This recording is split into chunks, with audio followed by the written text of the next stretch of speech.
Right,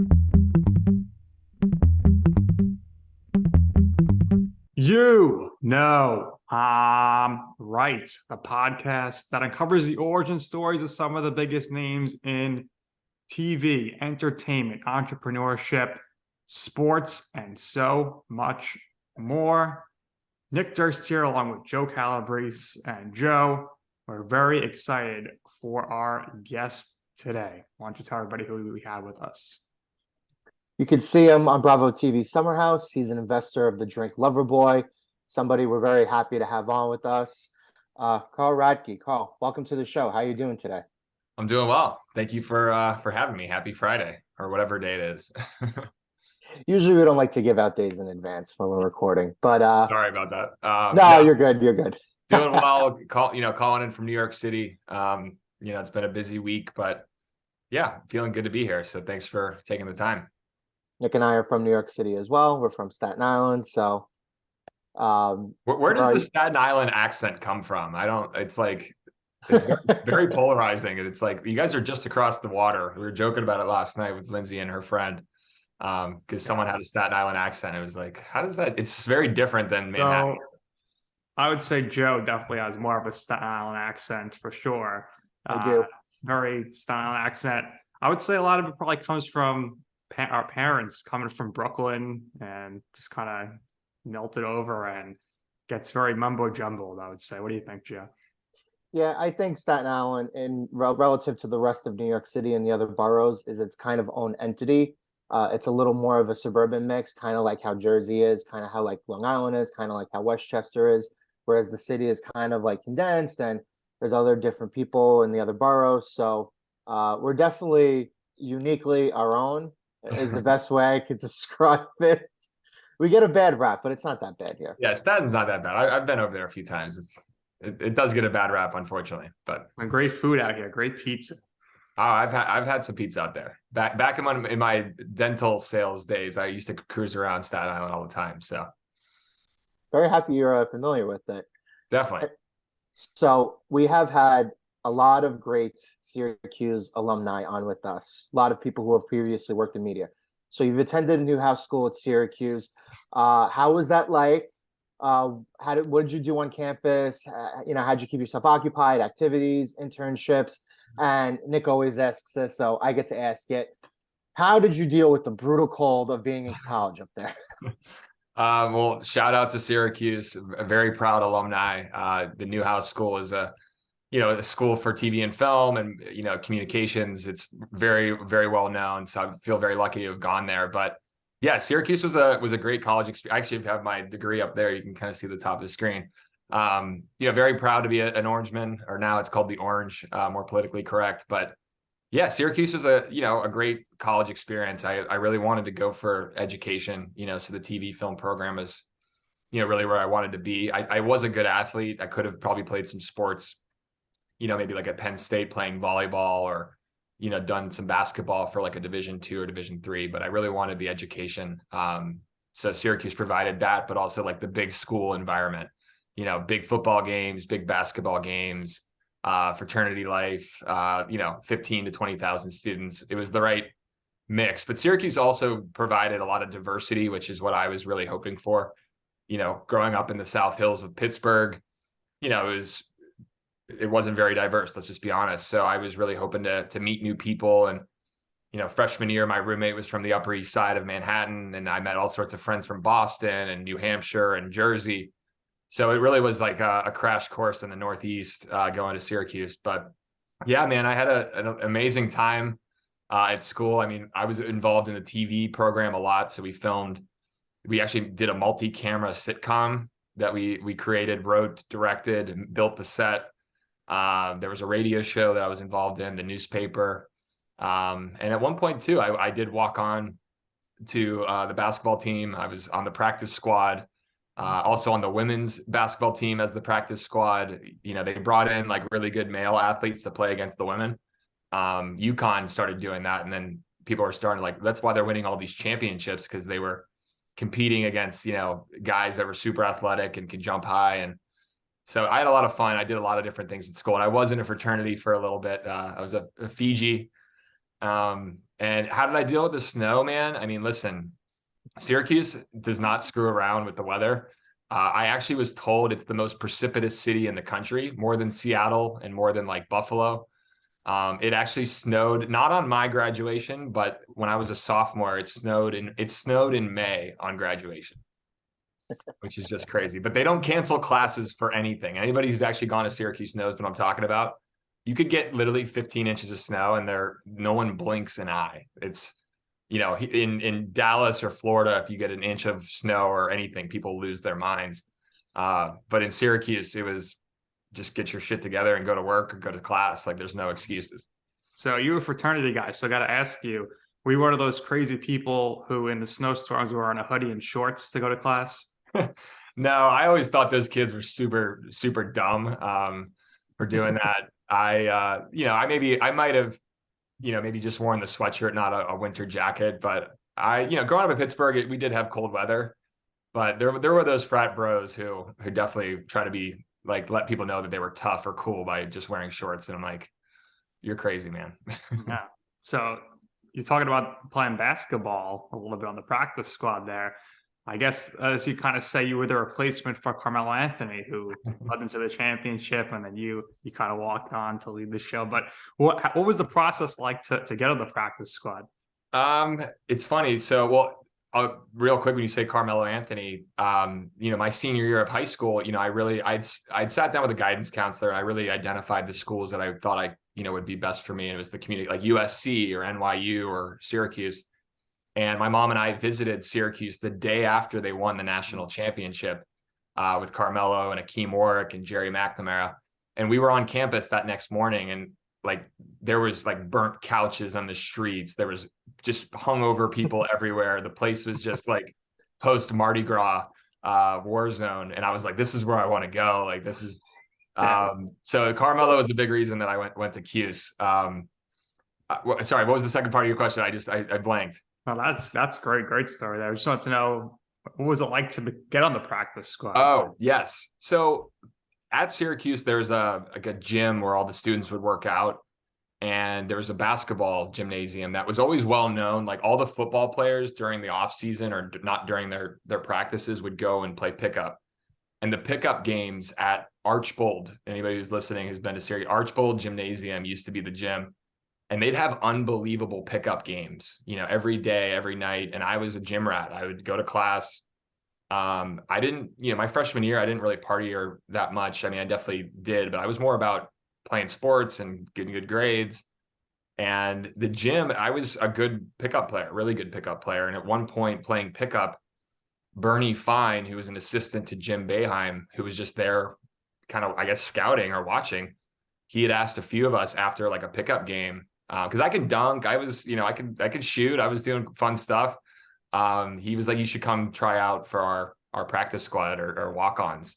So I tried out that first year. I actually didn't get any attention. And my junior year, they were like, yeah, like we could use you for some practice stuff. And, all I got was like a Gatorade with my name on it, but I was happy as hell being a part of, the team. And then the women's stuff was also a lot of fun. I mean, I got to play against some really, really talented women. The only difference is women use a smaller basketball. Yeah. So it was a little of a mind fuck when you're shooting or you're trying to dribble, but you got to practice in the Carrier Dome, which is kind of an iconic college, dome. So it was a lot of fun, man. I kind of miss my Syracuse days. So from your Syracuse days with those brutal winters, you move on to working on a brutal genre of a show, Criminal Minds. How did that opportunity come about for you? Yeah, I was just talking to another guy who I had connected with in LA right after I graduated, but it's very common at, Syracuse with Newhouse graduates to either move to New York or move to LA. Obviously the entertainment capitals of the world, but in both places. So I literally, after graduation from Syracuse, I told my parents I'm moving to LA, and they're like, what do you mean? I'm like, I had $800 in my bank account. I had a credit card with like $1,500 in limit. I was like, I'm going. I knew some friends that had graduated the year prior from Syracuse that were working in the TV industry. So I went out there with just kind of a dream and a bag and a little bit of money. And I slept on a friend's couch for like the first 2 weeks. He had worked at a production company that, actually was famous for a movie called Party Monster with Macaulay Culkin. And they had done some other reality TV shows. So it's funny, like when I first got to this production company, I was like a runner. I used to drive my Nissan Sentra and with tapes and scripts and make little errands.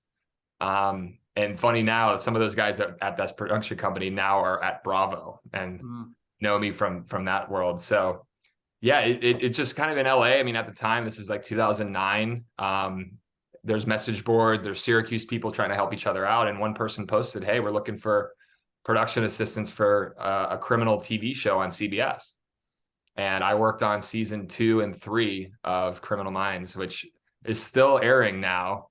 And has gone through a lot of, kind of pop culture stuff. But yeah, I mean, I was behind the scenes doing the dirty work as a PA and assistant and, kind of getting the crash course in Hollywood stuff. Yeah, a lot of those shows remain in syndication, so the money always keeps churning, and it's good that you got that experience right out of college. At the top, or close to the top, you mentioned sales, and you mentioned, I believe, dental sales, right? Yep. So you worked in sales before. You bounced around here for a couple of different companies. Walk us through your experiences there and what it was like working for each. Yeah, well, I mean, I guess like what led to the sales career for me was I had, working at Criminal Minds for a couple seasons. It's hard work, long hours, long days. And as a PA and an assistant, I wasn't making a ton of money. And I was, 24, 25. And I had a friend of mine he's making good money. He had a company car. He was playing golf on Fridays. He was going to cool dinners, traveling. I'm like, what do you do? And he's like, I work for a medical device company. And I was like, okay, like, tell me more. And long story short, I, interviewed for the company he was at, and it happened to be a dental company similar to like Invisalign, orthodontics, so stuff for straightening your teeth. And yeah, I got a crash course in inside sales, and I was actually a natural at it, but it helped me grow a lot as I think just an individual. I, prior to going into sales, like walking into a room of 50 people and like giving a talk or, auditioning or just being more confident with relationships and, business skills. It really gave me like a lot of learning, because I did inside sales for about 8-9 months when I first joined that dental company. And I had to make like 100 calls a day. And, you're calling someone from Minneapolis, you're calling someone in Canada, and you get good at it. And I got really good at it. And then that led to, a sales job where I'm in person driving around. And I did that for a few years, and that led me to come back to the East Coast and, still kind of doing the dental sales, because it was very, lucrative. This is still kind of 2008, 2009, 2010, and there's a lot of money in pharmaceutical sales, medical device sales. So it just allowed me to like have a lot of fun. I partied really hard. I traveled, I worked hard. But it really wasn't my end all be all dream to be like Mr. Sales Guy. But I was going out to the Hamptons, living in New York, making good money, but partying on the weekends. And that's how I found and met some of the, Kyle and some of the others who, were a part of Summer House. But it all just kind of happened organically, where I was always out having a good time and like to party because I was doing pretty well professionally. So how did the offer come about to you to join the show? And was it an easy decision for you, or did you hesitate at all? Great question. The offer was, I kind of look at everything kind of happens for a reason. The universe always has an interesting way of, kind of presenting you opportunities. I had met Kyle in 2015 in the Hamptons, and we became friends. I'd see him back in New York City at Equinox. We'd work out. He was similar to me in some ways. He would party really hard, and then he was like at the gym at 7 a.m. the next day working out, and kind of that work hard, play hard lifestyle, which I was definitely living. But he had found out about a reality show that they were casting for in Montauk in the Hamptons, and someone told him, hey, Kyle, you should go to this, because if anyone's going to ruin the Hamptons, it should be you. That's a true story. He was told that. So Kyle goes to the audition or casting, and they really liked him. But what he suggested is, you guys should come and see my friends, because I think originally they were looking at like almost like Real World style, like 8 random strangers. And Kyle's like, no, like we actually have a big group of people that it might be more organic and interesting. So he invited the producers to like a big party that Kyle and Lindsay and the twins and all these others, Everett, were a big part of, and they went to that and kind of learned and met more people. But I still wasn't anywhere involved. They had pretty much had a big group of everybody selected right before the first season started. And it was about a month before I was literally at my dentist, who is a friend of Everett and Kyle. And my dentist, who was a client and like cleaning my teeth that day, literally, I'm in the chair and I'll never forget it. He was like, "Hey, your boys are on some Hamptons show." And I'm like, "What?" And he's like, "It's on Bravo. They're going to film some TV show." It's like, okay, whatever. But I still was just something about it. I was like, that's interesting. So I emailed Kyle and Everett after the dentist appointment. I said, "Hey, man, what's this show all about?" And I have the email still saved. I think it was either Kyle or Everett wrote back, "It's funny you mentioned the Hamptons. We're looking for another guy." And that was in 2016. That was May. And, I got introduced to some folks and kind of talked more about it. And I knew Kyle and Everett, fairly decently, but, I wasn't best friends. And I didn't really know the girls either. I mean, I met Lindsay for the first time at our production meeting before we started filming season 1 in 2016.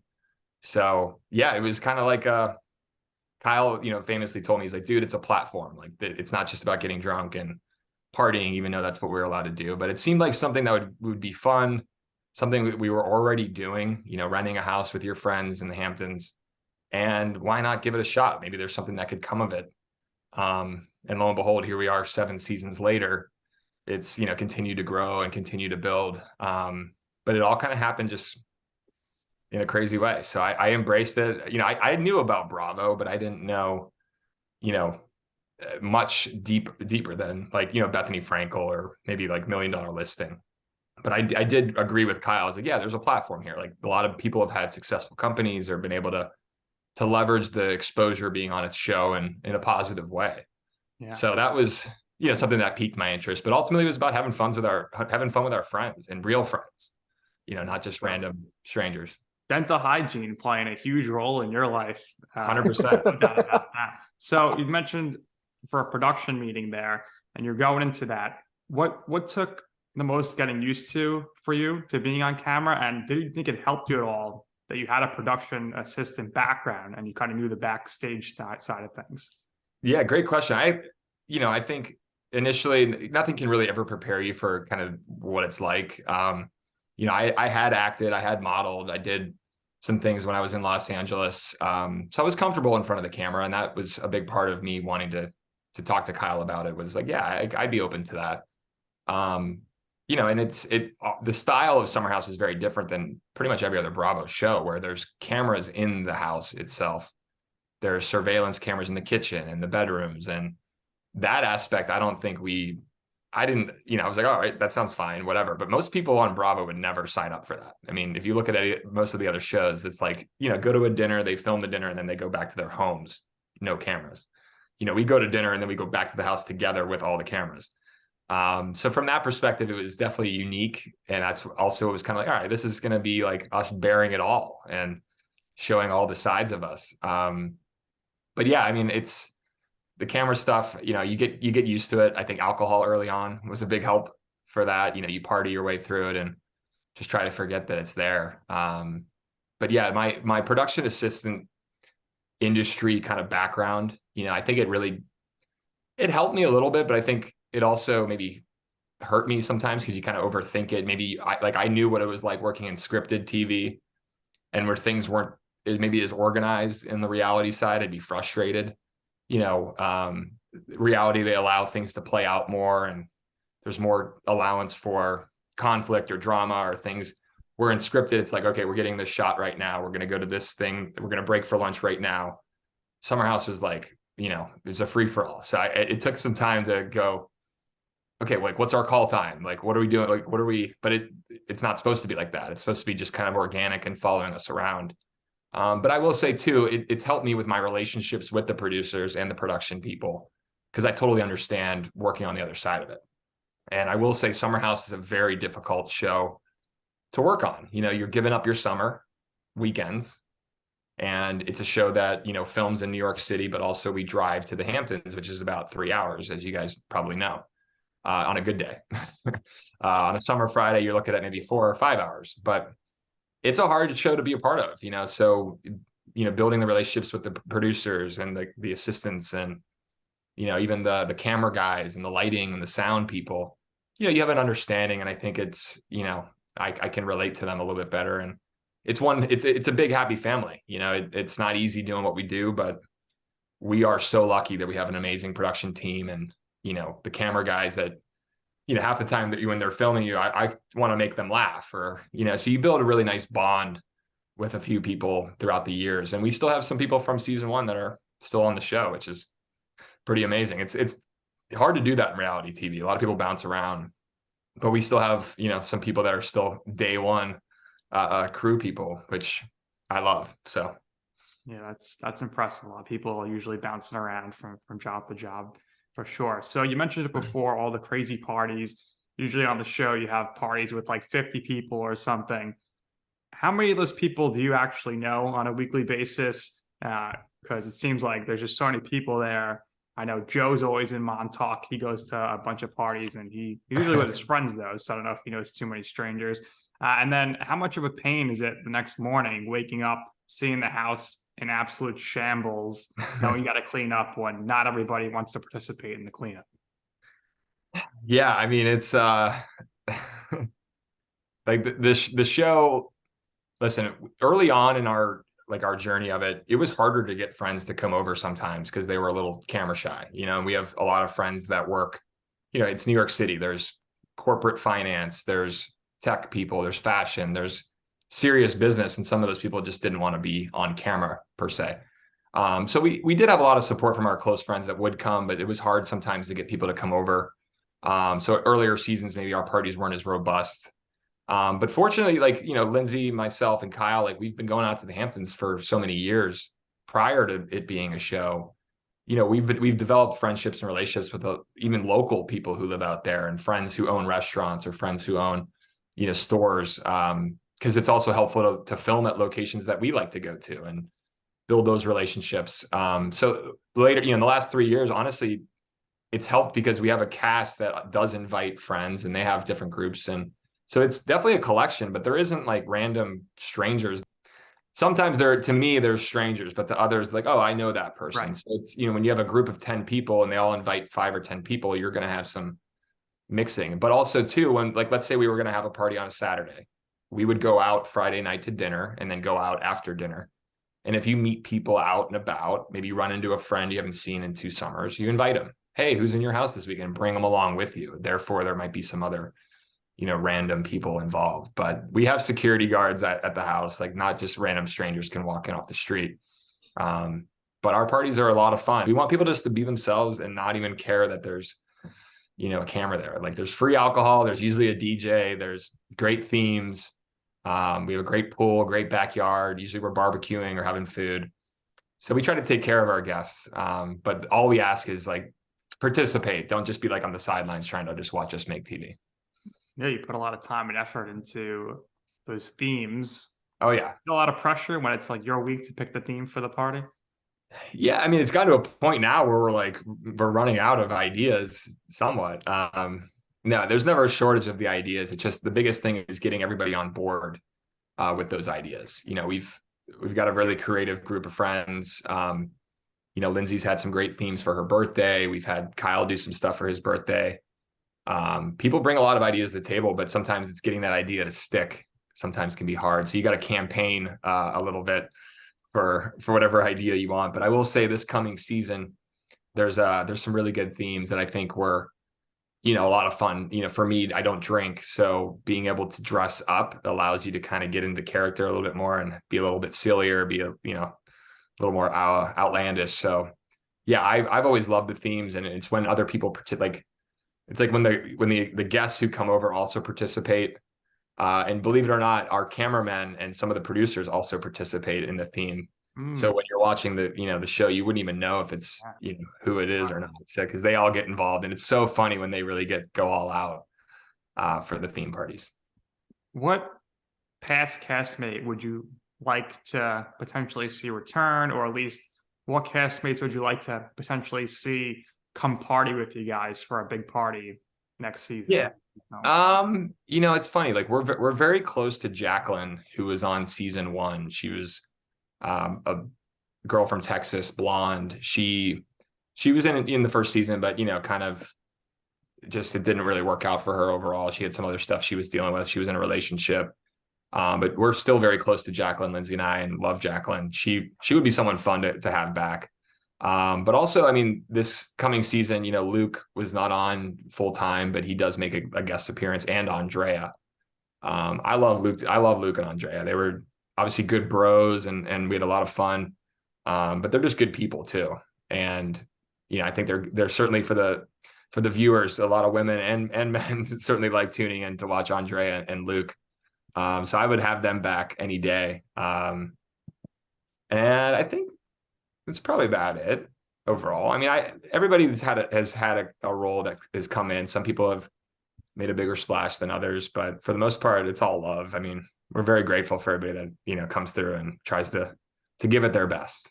All right. Give me a few Real Housewives that you think would actually fit being casted in Summer House. Ooh. I mean, I would, just only because I've met her over the last couple months, is Ashley Darby would probably be pretty good for. She's younger. She's around our age. Yeah, I'm trying to think. I mean, I've hung out with Tamra. Lindsay and I were with Tamra in LA for the MTV Awards. Tamra Judge is a lot of energy. She's opinionated as hell. She'd be fun. Teresa has been in the Hamptons while we're out there, and we've hung out with her. I remember several summers ago, Loverboy had just come out, and me and Teresa and Lindsay and Danielle and Kyle, we were all drinking Loverboy and hanging out. So it'd be fun to maybe see Teresa come over to the house. Hopefully, not flip any tables or anything, but yeah, I mean, we've mingled with a lot of the housewives and people over the years, but it does take a certain kind of energy to come into the Hamptons like we do. I mean, we give it our all. We're not just sitting on our butts. So it probably could be a little overwhelming. And I don't know if any housewife would agree to having cameras in their bedrooms like we do.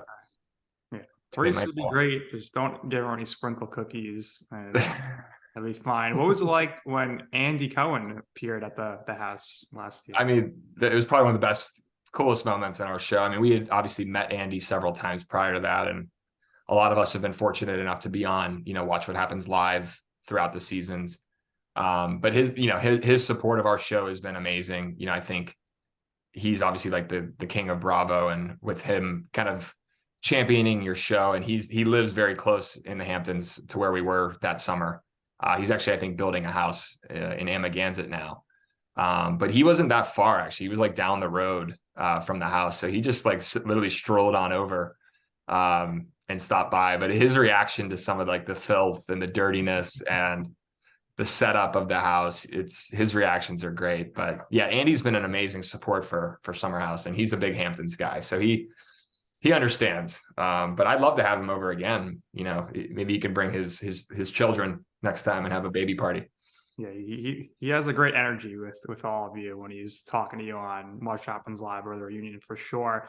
Yeah. So the question here is Andy Cohen going to get the invite to you and Lindsay's wedding? And any 100%. 100%. Okay. So yes. Hopefully he shows up. He turned down Teresa's invite, so we'll see. He doesn't. Yeah, we'll see. I mean, we've talked to him. He's been very supportive of our relationship. He even has joked, we're the first couple of Bravo, which we obviously appreciate and feels very good for him to support us like that. But we're going to be coming up on Andy Cohen Watch What Happens Live after the premiere. So definitely check that out. It was good to be back in the studio.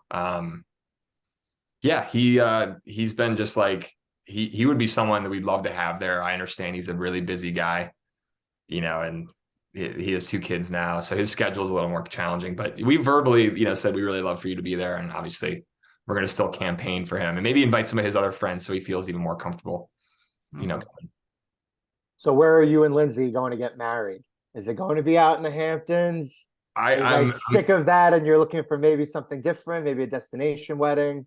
Yeah, the latter. I mean, nothing against the Hamptons. We did get engaged. We got engaged in Southampton on Dune Beach, which is one of my favorite areas. Cooper's Beach is also incredibly beautiful, but it was a little more crowded there. So I chose Dune Beach, but we have our engagement in the Hamptons and a big part of that. But we also really, I think, wanted something special, like a destination wedding. So I'm happy to report we are close to finalizing a venue. It's probably going to be in November of 23. So like 9 months from now, and waiting on some final, contracts and stuff. But yeah, destination is definitely the move. But it's the industry right now. Wedding industry is insane. The amount of influx of weddings and people holding over from COVID, and it's been a challenge to just kind of get on the same page with hotels and wedding planners. There's just so much, interest in wedding venues. Are like, I don't even care if you're Carl and Lindsay. Like, we already have 15 people waiting, knocking down our door. So finding the right place is certainly, top of our list. Yeah, I had a couple of friends who had to deal with that. A couple of them changed their weddings from summer weddings to spring weddings to winter weddings. So yeah, COVID did all that. But Nick and I, we wish you and Lindsay the best. Thank you. Moving forward with your wedding. Hopefully everything goes off without a hitch. You mentioned Loverboy before, so I want to ask, doing your sales jobs, obviously this was kind of maybe not the same product, but a seamless transition going back and doing that. So how did the Loverboy opportunity come about, and who approached you regarding that? Yeah, I mean, Kyle and Amanda, created Loverboy back in, I think it was 2018 when he came up with kind of this whole idea. Kyle's a serial entrepreneur. He had, launched a few different businesses even before he was, on Summer House. And him and I always bonded over kind of the entrepreneurial side of things and investing and talking about startups and companies. But Loverboy was really born out of just the Hamptons and what we were doing in the house.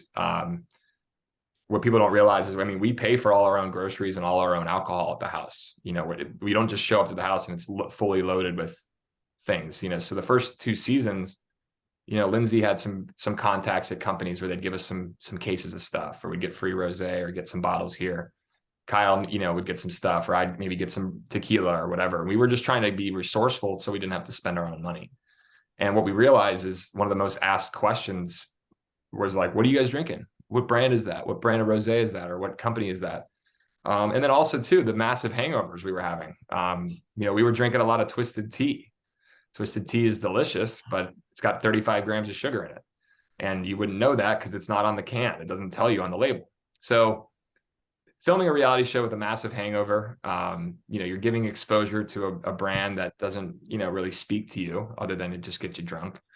Kyle was like, why don't we create something that is healthier, has ingredients you can pronounce, it doesn't have any sugar, something you can drink all day, but it's also in a brand, in a can, and colorful and bright and stands out and really does appeal to women, because a lot of women do watch Bravo. So it was, kind of birthed out of just the opportunity of being in the Hamptons, drinking a lot on the weekends, and wanting to find something different and better. If you look way back, you'll see in season 2, like we were drinking Truly, we were drinking a little bit of White Claw.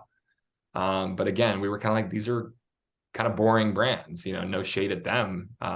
It was just something we thought we could maybe do a little bit better. So since Loverboy came out in the market in 2019 in July, and it's just been an unbelievable ride. We're now a nationwide brand. We're in 44 states.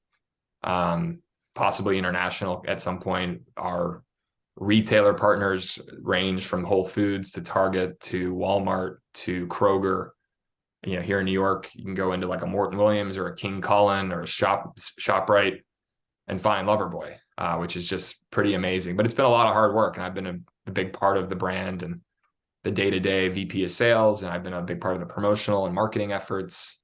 So yeah, I'm really proud of what we've done at Loverboy, and it's something that I, will obviously outlive Summer House, but it's been interesting when you meet people. Some people just literally will be holding a can of Loverboy, and I'll walk past them. They have no idea who I am or what. They just like the brand, and that's when you got something that's kind of special. Because I don't care if you know who I am, but if you drink that, like, that's kind of cool. Yeah. So with Loverboy, I would say the show is huge. Social media, big.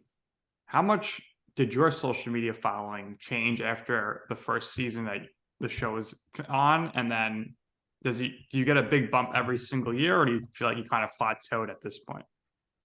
Great question. I mean, I'd say the first season we definitely saw like a decent bump. We had the fortunate luck of getting led into our show. The premiere of season 1 was actually from a Vanderpump Rules episode. If anybody goes back to that, where Stassi went on her kind of birthday trip to Montauk, and that's when we kind of connected. And so you were kind of teased into our show. But yeah, I mean, it's picked up over the last, I'd say 3-4 years. The first 2 or 3, we certainly got a lot more followers and engagement, but nothing like crazy. But during the last, I'd say since the pandemic, the show seems to have gotten kind of a new level of excitement, and people start talking about it more. And during the pandemic, everybody's on their couch looking for something to binge, and I encountered so much, just a lot of lift in social and a lot of people talking about it who had literally just discovered it, and they were started to watch all from the beginning. And I was at a film screening last night, and someone came up to me and said they just started watching it last week. And I'm just like blown away by that, because it's been 7 years, it's like a long time. And for people just to discover it and then go back and binge it all. It seems like some people are getting into the show now because of Kyle's appearance on Traders. Absolutely. Back. So looking forward to seeing you on Traders one day for sure. Yeah, well, I think we're going to campaign for Lindsay to be on the Traders. All right, that'd be pretty solid. I started watching some of it a little bit last night. Obviously, was very excited for Kyle, but it's different. I don't know how I would do on that. I think Lindsay would be a much better fit for that. She would kill it on that. So you don't hide the fact that you were a party guy, right? You've been doing the show for a really, really long time. You are instrumental here in the Loverboy drink. So I wanted to talk to you about some of the trials and tribulations you've had in the past, your road to recovery, who was instrumental in helping you. What advice would you give somebody in a similar position? Yeah, I mean, I think I have a lot to thank for being on reality TV. I mean, it was not a lot of people have footage of their behavior on Friday, Saturday, Sunday, on weekends in the summer, which is usually when people are partying the hardest anyway. And watching the shows back over the seasons and recognizing, my behavior and how I handled situations and the ups and downs. And I think, for me, it was a mirror into my life that I was a little afraid to look into, because I mean, I'll never ever blame anything about the editing or anything. It's that's what happened. That's me. But it's also an opportunity to grow and to learn and to be honest about, what's going on. And very lucky that I had the footage to kind of go, okay, like I'm not quite what I thought I am. I'm not being the person that I was hoping to be, and not setting the example I'm hoping for. So it took several years, obviously. I mean, I didn't really recognize my issues until maybe season 4, towards the end of the summer, or season 5. But it's been a huge gift. I come from a family that does have alcoholism and drug addiction. Sadly, my brother did pass away while we were filming season 5, and I got that phone call, while the cameras were rolling and in the house. And it's clearly one of the most difficult things I've ever been through, but also just, it was on TV. So that extra layer of it, and it puts a lot in perspective. I lost my brother, and, he had addiction challenges, and, I knew it was something that I needed to take very seriously. And, for me, it was tough, but I had to do it. And what it's allowed me is a kind of a new lease on life. It's allowed me to really have a lot of perspective, because people ask, why, like, is it hard not drinking in the summer house? And I said, I wouldn't be able to be there if I was drinking. Like, that's how I look at it. Because I was pretty destructive and in a dark place for a while there. And yeah, being able to still go out there, I feel so lucky and grateful that, Bravo's believed in me, and my friends and Lindsay and Kyle supported me. Cause I don't know if I'd be still doing it if I was still carrying on. So it's allowed me to really now be balanced and bring a different perspective. I think you can still show the audience, you can have fun, be social, be vulnerable, have shit going on without being drunk all the time. But I've been inspired by a lot of different people. There's definitely been other Bravo folks I've connected with that don't drink. I've met Lala from Vanderpump, who's sober. Captain Lee's been a big support system with, he lost his son to an overdose. There's been a few others that I've encountered, even in the media, who don't drink. And once you connect more, you don't feel like as alone. You can kind of relate to different people that are in the same world. That's been a big catalyst for me, was, kind of meeting other folks who don't drink. And then, even since being very open about it on the show, the amount of people I've connected with, it's incredible. I get a message pretty much every day from someone that says, hey, I was inspired to stop drinking, or I was inspired to go get mental health support, or I was inspired to, persevere through the death of my brother, or whatever it was.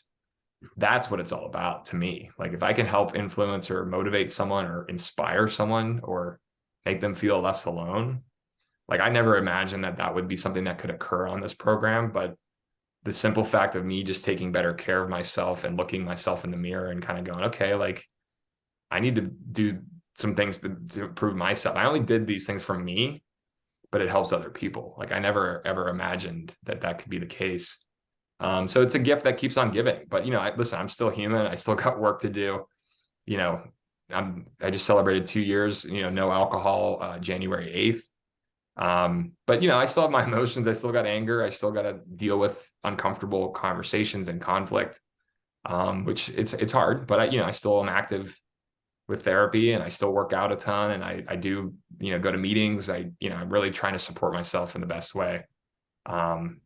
Because it takes work, and like they say, it is one day at a time. You got to focus on it every day. And after 2 years, it keeps building and building. So I'm looking forward to celebrating year 3, but we got to get through today.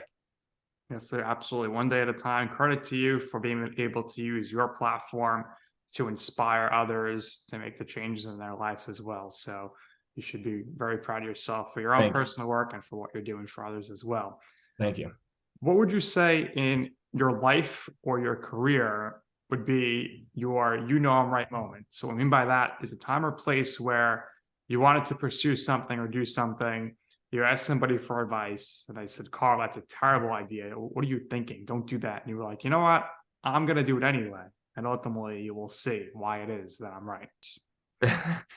Yeah, I think, my parents were a little resistant to that and nervous about me moving. But I just had this conviction and feeling inside of me that this was what I wanted to do and it was best for me. And, it's funny, my parents, when I kind of transitioned away from the Hollywood, industry to the sales world, that's when my parents were like, what the hell? Like, then you risk all of this and you traded all that to go out there, and now you're going to leave it. But what I told them, I said, this is going to allow me to build some skills, make some money, and then go back into the industry. So once Summer House kind of got more established and down the line, I've been able to do, I've produced some short films and documentary films. Using my Newhouse stuff, I still love that. So it's gotten me back into the industry in a weird way. And, I kind of look at my dad and it's like, yeah, like, I was right. Like, here I am, I'm 38 years old, almost 17 years later after college. 17 years, 16 years, 16 years. It's they always knew that I've had kind of this deep feeling about being in the TV industry or being in entertainment, that I always wanted to follow that dream, I guess.